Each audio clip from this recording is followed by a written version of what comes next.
Britain's royal palaces. Symbols of power. Royal palaces are the bricks and mortar embodiment of what it means to be royal. And prestige. To see it is to believe it. It's a veritable feast for the eyes. Packed to the rafters with incredible secrets. From royal courtships to royal births to royal marriages and scandals, the palaces have played host to all of that. In this series, we step beyond the Golden Gates. We all want to see inside the palace walls. You feel as if you were being let into a secret world. Learn how these stunning buildings were constructed. This is a mad, eclectic vision of one man. Windsor was built to do battle. It's best not to get locked in one. You don't know when somebody's going to come and let you out. Unveil their spectacular artworks. The royal collection is simply stunning. The story of the tiara is like a spy mystery. We can only imagine how excited the Queen must have been. Delve into their gruesome histories. Frankly, if you're going to cut the head off a king, it's got to be done in a palace. And revisit recent events that have shaped the modern royal family. I could see that his legs were trapped. Camilla was one of the most unpopular women in the country. To see those images of the castle in flames, there was an emotional impact for the nation. This is The Secrets of the Royal Palaces.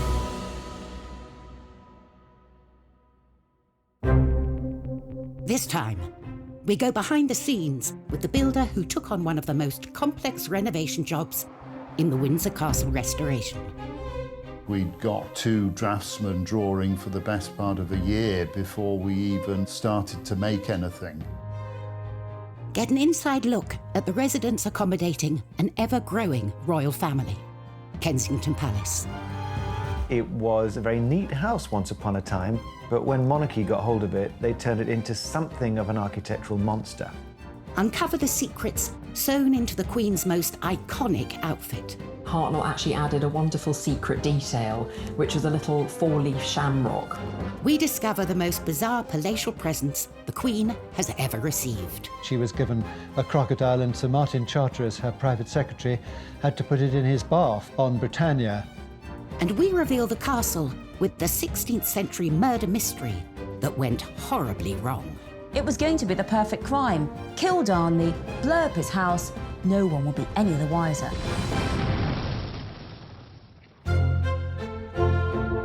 The royal palaces serve as a permanent reminder of the history and influence of the British monarchy through the ages. But alongside the grand and ostentatious are those palaces that can often go unnoticed, built to blend in and to be a place for royals to call home. Across Hyde Park, some 2 miles west of Buckingham Palace, lies a remarkable royal housing complex brimming with secrets. Kensington Palace is big and it's old and it's rambling and it's got lots of different apartments and houses there, and it's perfect for the royal family. The Queen's got a lot of cousins and she needs to house them. Royals have occupied Kensington Palace for over 3 centuries, and various generations have extended it to suit their needs. Architecturally, it's a bit of a mess. It's not the kind of unified vision that most palaces aspire to be. It was a very neat house once upon a time, but when monarchy got hold of it, they turned it into something of an architectural monster. Its first royal inhabitants were William and Mary. As a result of the Glorious Revolution of 1688, they'd been invited from the Netherlands to replace the Catholic James II. They needed a new palace, but they needed it built quick and cheap. As a new king and queen, they didn't want to start building with great ostentation a project that would take years when their essential job was to control the nation and persuade them of the quality of their governance. Get it up, get it done, and let's get on with the business of running the country. They bought Nottingham House, a small villa in what was then the suburb of Kensington, and hired the most celebrated architect of the day, Sir Christopher Wren, to transform it into a palace. But Wren wasn't known for speed. His masterpiece, St. Paul's Cathedral, was only halfway through its 35-year building programme. William and Mary wanted their palace in 6 months. Mary wanted a palace to be built around that old house by Christmas. This was a phenomenal task to ask of Christopher Wren and all his collaborators. It was a bit of a bodge job, really. It was about trying to extend and build on what was already there and do so very, very quickly. With such a tight deadline, the builders cut corners. Kensington is notoriously badly built. It's had a whole series of structural props and failures, and Wren's masons just threw it up too quick. 5 months into the project, these shortcuts led to tragedy. A vault collapsed, crushing a carpenter. And to have someone who's dead because of your design and workmanship, it racked Wren. He was found with his head in his hands in St. Paul's Cathedral. Mary then stepped in and said, "It's my fault." To have a monarch feel responsible for deaths because of your building project is quite extraordinary. Rather pitifully, we know she wrote to William and said, "It showed me the hand of God plainly in it, and I was truly humbled." But there is this ruthless side to every queen, I think, because they were still in the new build by Christmas. It is an astonishing feat to have created a palace in just 6 months. Wren had not only hit his deadline, but also his budget, thanks to a rather unregal building material. It was built in brick, which was sort of unfashionable material at the time.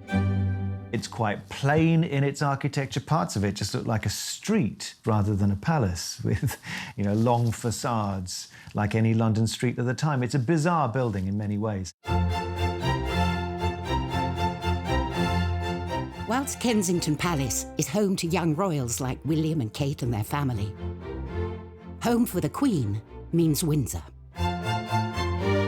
I think probably almost more than anywhere else, it is her home. This is where she's spent a huge amount of her childhood, adolescence, and now it is her haven. But at 11:30 a.m, on the 20th of November 1992, the Queen's lifelong home was thrown into chaos when a small fire started in her private chapel in the northern corner of the castle. Windsor Castle was being rewired, and there was a light which caught one of the heavy curtains and went up in flames immediately. And within minutes, the blaze had taken hold. In total, 225 firefighters were called to the scene, with 36 vehicles battling to save the palace. It could be seen for miles and miles around, and of course it seemed like there was a symbol of the monarchy burning. To see it in flames, I think, did have an emotional impact for many people in the UK. And no one felt that impact more than the Queen herself. The Queen was at Buckingham Palace and she was informed about the fire, and she got to Windsor as soon as she possibly could. She arrived to find the palace she calls home burning out of control. It was clear to see that it was very distressing for her, watching the fire sweeping through and people desperately trying to tackle the blaze.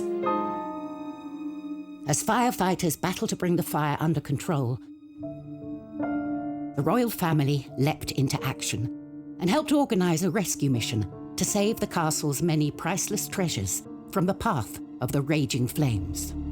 They formed a human chain, masterminded by Prince Andrew, who knew every inch of that castle. As a child, he'd explored it, and he knew where all the secret back passages and everything else were. The Queen was shocked, but she is pragmatic. She gets on with it, and she realised that she had to be part of the effort to save what they could. And they did. The royal family were part of the chain there to get stuff out. We can reveal that in the end, only 2 works of art were lost in the fire. The blaze took 15 hours to bring under control. What had started as a small electrical fire in the royal chapel had spread outwards into 2 of the palace towers and totally destroyed the iconic St. George's Hall. In total, 115 rooms had been completely destroyed. It was so dramatic and so terribly sad. And the next day, the Queen surveyed the ruins, and as she walked through the charred remains of some of her possessions, she seemed like a little old lady, you know, who had lost something so treasured to her. Despite the devastation, the plan to rebuild started straight away. There was a competition for the redesign, won by a firm of architects who worked with oak specialists, Venables Brothers. We'd got 2 draftsmen drawing for the best part of a year before we even started to make anything. Initial reports suggested repairs would cost up to £60 million, and it could take 10 years for the castle to dry out. Once you've got the job, you realise the size of the task that you've undertaken. And the question of exactly what form the reconstruction would take involved some controversial decisions. The Queen and the Duke of Edinburgh really were in charge of the restoration. They had a dilemma. Do they try and restore rooms back to exactly how they were? Could they even afford that? Or do they do something different? My blood pressure went up and I think I went grey in the process. Coming up on Secrets of the Royal Palaces, we reveal the secrets of the Tudor toilet. Going to the loo with Henry VIII was the top job in the Tudor court. And we go behind the scenes of the greatest historic building project ever attempted in 20th century Britain. The design that they came up with was absolutely stunning and probably the most complicated piece of oak joinery we've ever been involved in. Refurbishing royal palaces is a time-honoured tradition as young royals set up their homes. The Duke and Duchess of Cambridge converted offices in Kensington Palace into their new apartment. Charles and Camilla spruced up Clarence House when they moved in. And Meghan and Harry reportedly spent £2.4 million overhauling Frogmore Cottage. But these renovations pale in comparison to the monumental task that faced the royals at Windsor Castle. In November 1992, a devastating fire ripped through Windsor Castle, destroying more than 100 rooms. From the ashes came a radical plan to rebuild the castle, a plan the royal family would personally take charge of. There was a restoration committee headed by Prince Philip, who was extremely good at organising all these things. Central to the renovation was a redesign of the room at the epicentre of the devastating fire, the Royal Chapel. It had been completely destroyed, but rather than rebuild it, they came up with a whole new concept, the octagonal lantern lobby. Chuck Venables and his brother were the oak specialists chosen to take on the job. The design that they came up with was absolutely stunning and probably the most complicated piece of oak joinery we've ever been involved in. The shaped ribs were so difficult to draw as they changed shape. We had to form them in plasticine. And there was no getting away from the palace residents. Prince Philip has always been very keen on design, and he's extremely artistic. I'm sure he had plenty to say. I remember the first time I met Prince Philip on site. It was very pleasing to talk to him and see that he understood what we were doing and wanted to make sure that it was put back properly. After 18 months of hard work on the lantern lobby, all that remained to be fitted was the pièce de résistance, the lantern itself. For Chuck, this was a heart-in-mouth moment. We'd never actually got the chance to check that the lantern or the lid would fit onto the roof, so we were all very, very nervous. To add to the pressure, the boss decided to check on their progress. The Queen opened a window and started to watch what was going on. So, of course, everybody was absolutely petrified. Finally, we got the message to say that it fitted. The room had completely transformed, but the royal family wanted to mark the site where the terrible fire had started. Prince Philip left his own mark on the new lobby. Some of the stained glass windows in the chapel were designed by Prince Philip, and they depict some of the happening of the fire into the new fabric of the castle. A permanent reminder of the fire, forever etched into the historic building. As well as the creation of the lantern lobby, all the staterooms have been carefully restored to their former glory. I think the restoration work at Windsor Castle has been done really well.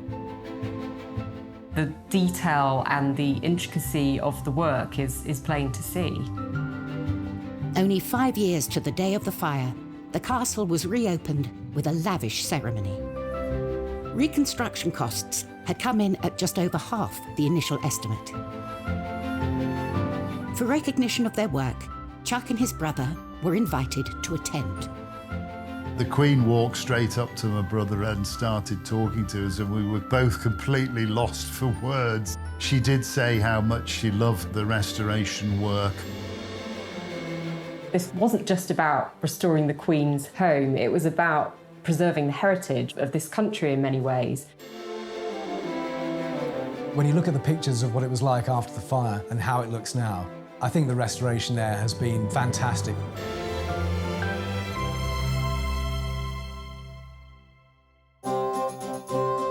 From the glitz and showmanship of a palace stateroom to the rather less glamorous, but no less essential, palace toilet.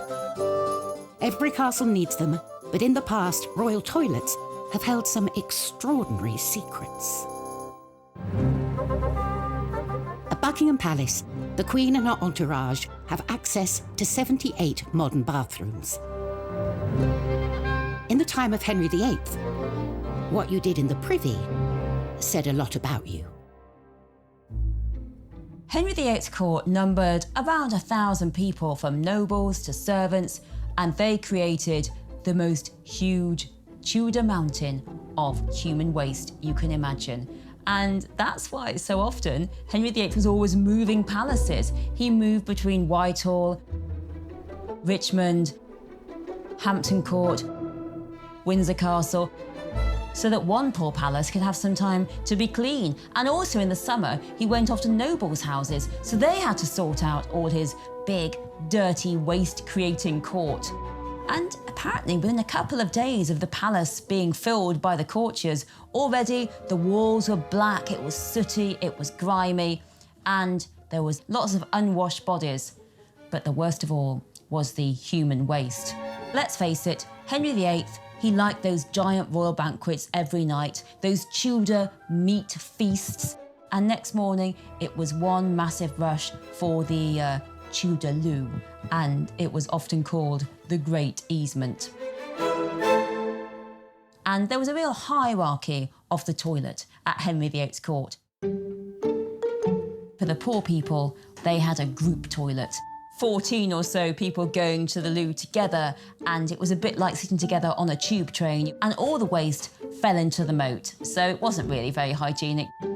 The worst job of all was the royal gong scourer, or the royal toilet cleaner, all day long cleaning up toilets. The next one was the aristocracy, the nobles. They used private lavatories. At the top was Henry himself, who had a velvet box that travelled with him. And when Henry used his royal box, he was attended by what was known as the groom of the stool to help him onto the loo, and also any ablutions that might be needed while Henry was using the toilet. This job got more and more difficult as Henry got more and more fat and gouty and ill. Every man wanted to be the groom of the stool because you got to talk to the king one-to-one in his intimate moment, and you could tell him what your family wanted in terms of money. So going to the loo with Henry VIII was the top job in the Tudor court. Lucky, lucky you. Henry VIII's vast appetite for food was matched by his appetite for ostentatious palaces, and he wasn't the only one. King George I was out to impress with his extravagant interior design decisions. Kensington Palace was created by Sir Christopher Wren by extending and redesigning Nottingham House. It was done on a budget and in a hurry. From outside, it looks unremarkable, but within its walls lies another world. Once inside, you must think, so this is what it is. This only reveals itself to those privileged enough to come inside. It is a hidden labyrinth of diverse and, on occasion, wonderful rooms. These extraordinary interiors came about during the reign of King George I. Finding Kensington very agreeable, George decided against a dramatic remodelling. Instead, he opted to create the illusion of grandeur through some clever painting. Controversially, he hired painter William Kent, who'd never worked on a royal palace before. I think the choice of William Kent is interesting. He undercuts the royal painter by several £100s, and he's an outsider. He's a sign painter from Yorkshire. George's gamble on Kent paid off. For the last 300 years, visitors to the palace have been immediately immersed in the colourful world of the Georgian court. Kent, by 1724, had turned Wren's boring old wooden panelled staircase into a trompe-l'oeil, a trick of the eye feat of mural painting, in which you have a great arcade with all of the characters of court in their extraordinary dress. There are over 40 from the court, and one of them is Kent himself. He shows himself with his mistress. The lively scene also includes some of the lowlier members of the court. Mehmet and Mustafa were Turkish prisoners of war who became trusted servants to George I. Mehmet was the only person who was to look after his piles, so that's a particular badge of honour. And you'll also spot Peter the Wild Boy, a child who was found wild foraging in the woods in George I's native Hanover. It's always been a bit of a game. Who were these players on the walls? And you can, of course, go and see them today and try and work it out for yourself. George now had rooms fit for a king, but Kensington Palace presented another problem. There was no room to accommodate his mistress, Melusine von der Schulenburg. She was a rather stick-like character and was known as the Maypole. The Maypole had to have new accommodation. So the masons arrived, the brickmakers, and up was thrown a new courtyard for her accommodation. With her self-contained apartment complete, the king would visit the Maypole, regular as clockwork, between 5 p.m. and 8 p.m. every day. In many ways, I suppose George I might be said to be a king who had his cake and wanted to eat it. So the layout, I guess, reflects this rather self-indulgent character of George. The creation of this courtyard is just another element thrown up in Kensington in a long series of revisions and afterthoughts and immediate needs. It was a labyrinth. Later generations have made good use of George's additions to Kensington Palace. In 1981, Charles and Diana moved into the same building that had been home to the Maypole. After Diana's death, the apartments were converted into office space and staff quarters, and haven't had a royal resident since. Coming up in Secrets of the Royal Palaces, we reveal the strange practices that went on in the Kensington Palace orangery. Queen Anne ended up using it as the place where she performed the age-old practice of touching for the Queen's evil. And we reveal the mysteries behind the Holyrood Palace murder. It gets a bit Cluedo, really, because beside Darnley was a chair, a rope, a knife, and 2 dressing gowns. What was that for? Since the reign of Queen Victoria, Buckingham Palace has been the monarch's HQ, a symbol of the prestige of royalty. But that celebrated reputation was brought into question when one particular monarch moved in. Victoria's promiscuous son Bertie is known to have accommodated dozens of mistresses during his time at Buckingham Palace. So, Edward VII, he was Mr. Mistress.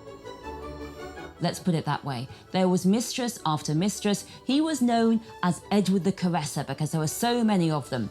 And in Europe, well, that's when Bertie indulged himself with courtesans and the best ladies of the night. There is in Paris a special chair he used. It's the weirdest looking thing you can imagine. You sort of look at it thinking, how on earth did he use that? It was because by this point, he was hugely fat. So he basically used this chair for him to sit on and at least one lady beside him, probably two. They had to do all the work and he just sat there. The Playboy Prince of Wales became king in 1901 and took up his position at the grand and sophisticated Buckingham Palace. I think a lot of people hoped that when Bertie came to the throne, he'd stop it with all the girls and finally focus on his long-suffering wife, Queen Alexandra. But that wasn't the case. He just carried on with the mistresses, and one he particularly wouldn't let go of was Mrs. Alice Keppel. And what a coincidence, because she is actually the great-grandmother of Camilla, Duchess of Cornwall. Well, certainly Alice Keppel was a very successful mistress to Edward VII. He was always devoted to her, even though there were other ladies around. And the king had a very short reign because he was pretty old and pretty ill when he came to the throne. And when he was finally dying, Alice was brought to his deathbed. I mean, unimaginable. Apparently the Queen allowed this. The deathbed at Buckingham Palace should be so dignified, so solemn. And Alice gets hysterical, shouting, "What's going to become of me? Me!" and gets hustled away because of all the hysteria. I think the biggest rebellion Edward VII could ever make against Victoria and her vision of the moral monarchy was to have his mistress at his deathbed in Buckingham Palace. Buckingham Palace, like many others, belongs to the Crown, passed on from one monarch to the next. With so many palaces to their name, it's up to the monarch to decide who lives in them. There's one palace that's proved incredibly popular with the family and houses more royals within its walls than any other. Kensington Palace. For over 300 years, it's been something of a royal housing estate. Kensington Palace is one of the most populated palaces and also one of the most popular palaces with the royals. You've got the Cambridges, the Department 1A, Princess Eugenie and her husband Jack Brooks back there, and the Gloucesters. I mean, the royals are very much packed in to Kensington Palace.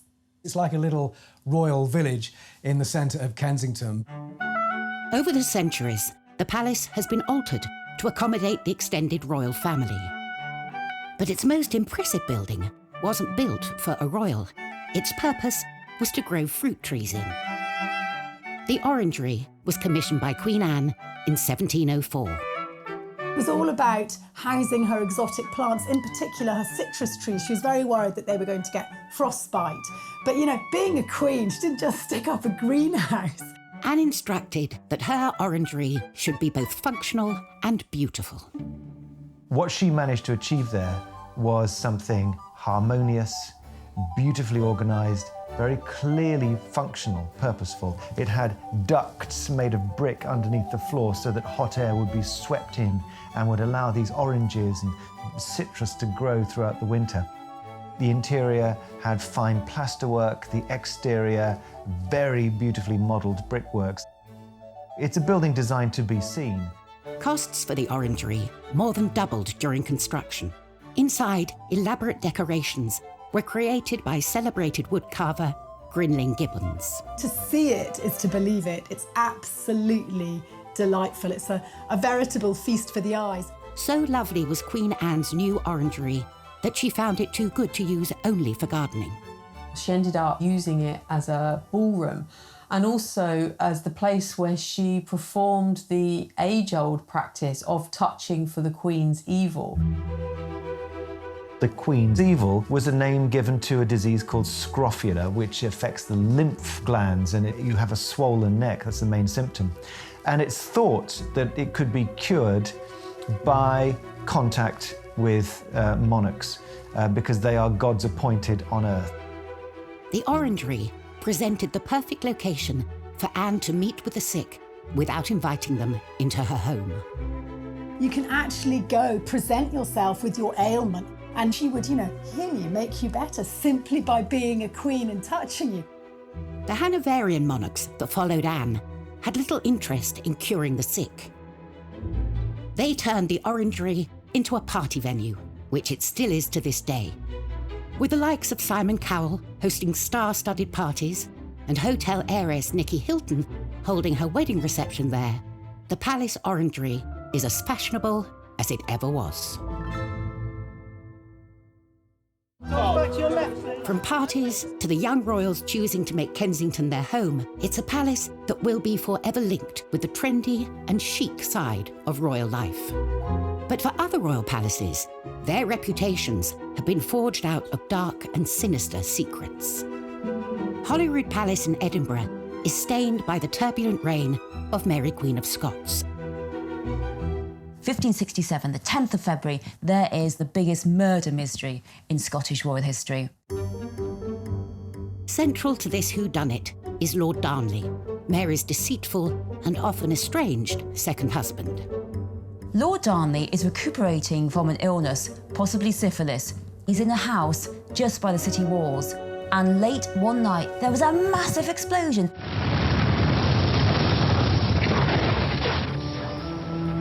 This huge explosion that rocked all Edinburgh woke Mary up in Holyrood House, and Darnley's house had been entirely blown up. It was going to be the perfect crime. Kill Darnley, blow up his house, no one will be any the wiser. But Darnley managed to escape. And there's an amazing map drawn by the spies at the time that show you exactly what happened. Darnley managed to get away to the nearby orchard. And there he is found dead with his servant. And now it gets a bit Cluedo, really. Because beside Darnley was a chair, a rope, a knife, and 2 dressing gowns. What was that for? Well, what we think happened is that Darnley heard the baddies coming to kill him, and he used the rope and the chair to get out of the window, took the dagger with him to stab, and the dressing gown because he was just wearing his nightshirt, as was his servant. So, you want to be a bit more dressed when you're fighting off some baddies. But the ruffians were too quick for him. They smothered him and his servant in the orchard, and then they all ran off.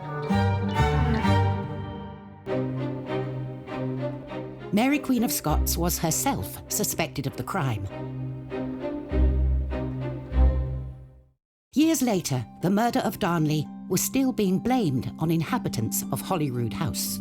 During the Victorian period, the maids said to visitors that there was a Darnley bloodstain, and they used to charge visitors a couple of pennies to go and look at this Darnley bloodstain, but actually they'd put it on themselves. So if you ever go to Holyrood House and you're offered a chance to see the Darnley bloodstain, it's going to be made out of red food colouring. Tourists still flock to Holyrood today for a closer look at the palace's fascinating secrets. 400 miles south of Buckingham Palace, the grand staterooms entice visitors from around the world when they're open to the public every summer. A chance to witness firsthand the iconic riches housed within. Clothing is such an important part of the major events in our lives, and when it's done well, it communicates everything that is really important at that precise moment to the wearer and to the occasion.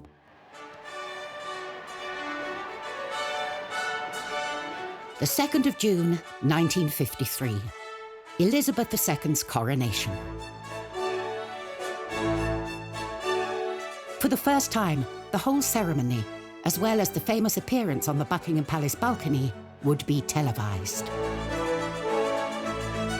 With the eyes of the world on her, it was essential she had the right dress. A dress so special, it would have secrets sewn into its very fabric. The Queen's coronation dress is just stunning. There's no other way to describe it. It was made by the leading British couturist at the time, Norman Hartnell. Elizabeth knew this dress would go down in history, and she proved a very hands-on client. The 4 national emblems of England, Scotland, Ireland and Wales were already going to be included. The Queen came up with a rather wonderful suggestion to also include emblems for each of the dominions over which she was becoming Queen. You can make out the maple leaf of Canada, the wattle of Australia. You can see the lotus flower of India, and then the wheat sheaves of Pakistan. The whole dress becomes a true symbol of the reach of Queen Elizabeth II. Hartnell loved the young Queen's ideas, but they didn't see eye to eye on everything. Originally, Hartnell represented Wales with the emblem of the daffodil, and he was slightly put out when he was asked to replace it with the rather less glamorous but more official Welsh symbol of the leek. Despite the Queen's attention to detail, there was one secret that Hartnell managed to sneak past her. Unknown to the Queen, Hartnell actually added a wonderful secret detail, which was a little 4-leaf shamrock which he placed on her left skirt, just underneath where her hand would be resting in the ceremony. A secret message from the designer to the Queen on the dress that would be immortalised as part of the coronation ceremony. And the day would be complete when Elizabeth II stepped out onto the famous Buckingham Palace balcony to wave to a mall packed with her subjects. The glitter, the glamour, just the pure historicity of it all must have been magnificent. The dress is now part of the royal collection displayed at Buckingham Palace, a palace so integral to its story. Coming up on Secrets of the Royal Palaces, step inside the top secret dressing rooms of Elizabeth I. These were her secret spaces where the makeup went on and no man could go. And we unearthed some of the most unusual gifts housed within the palaces. The gift was a massive 6-foot-long grasshopper made by the French surrealist artist François-Xavier Lalanne.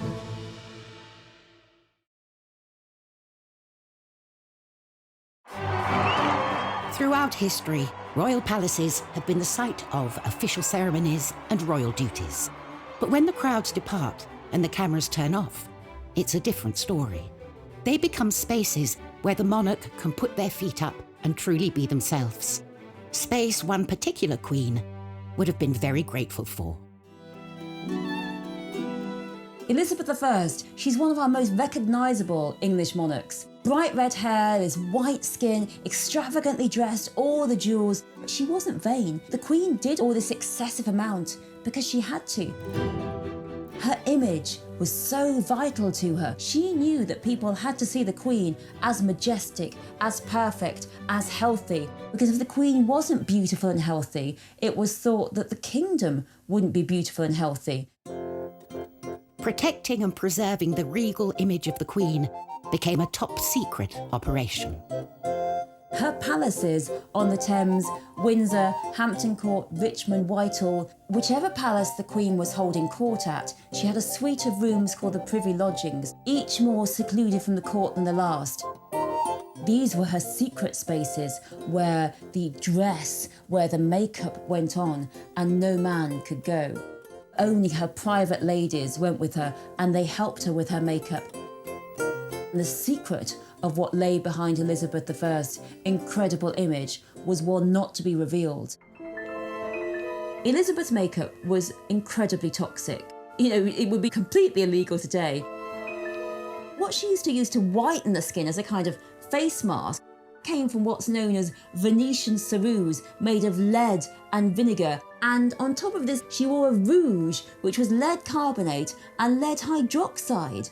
And then she had these lipsticks made from ground alabaster. So she was ingesting all this toxic material through the skin. And we know now that these caused all kinds of side effects, digestive effects, insomnia, headaches and respiratory problems. She died aged 69, and I do wonder whether some of it hastened her death and made it more painful.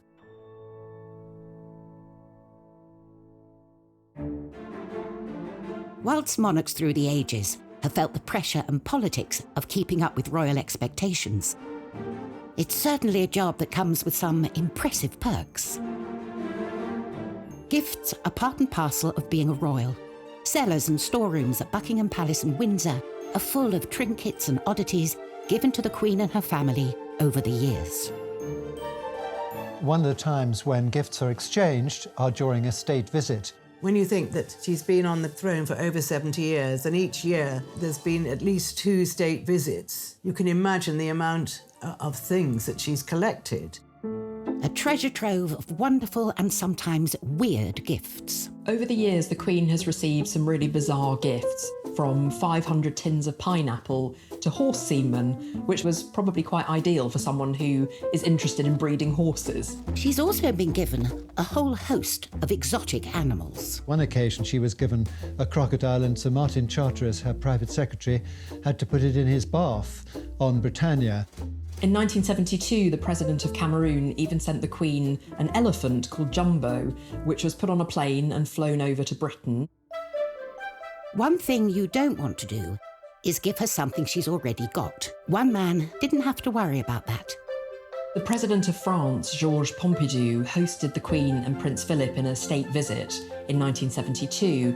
Pompidou was spearheading a project to open a new museum of modern art, so naturally he wanted to give Prince Philip a suitably modern gift. And what says modern more than a gigantic insect? Behold, the grasshopper. Made by the French surrealist artist François-Xavier Lalanne, it's made of brass and iron and porcelain. Only 2 of them were ever created, and the other version was sold at auction in 2018 for $1.6 million. It's not only a work of art. This bizarre animal has a practical purpose. It is indeed a fully functioning air-conditioned bar, and the insect's wings actually open out to become a drinks table. It's an incredibly fun period piece from the 70s when having your own portable bar would have been the absolute height of cool. Today, the grasshopper is still standing guard at the entrance to the royal private apartments at Windsor Castle. Prince Philip was absolutely thrilled with it, and he wanted to put it in the drawing room, and he asked the superintendent whether he thought that was a good idea. And I remember the superintendent telling me, he said, well, sir, perhaps by the swimming pool, might that not be more appropriate? The bold gift idea was clearly a huge hit. Anyone for a grasshopper cocktail? Next time, we go inside Holyrood to reveal the true story of Mary, Queen of Scots. The plays, the films that have been made about her extraordinary life, it's personified in that Northwest Tower. We uncover a royal fake that could be worth a fortune. What if the Queen's copy was actually worth £50 million? And a case of history repeating itself at Buckingham Palace. It was around 30 years before that Harry was seen on the balcony doing exactly the same thing to his cousin, Princess Beatrice.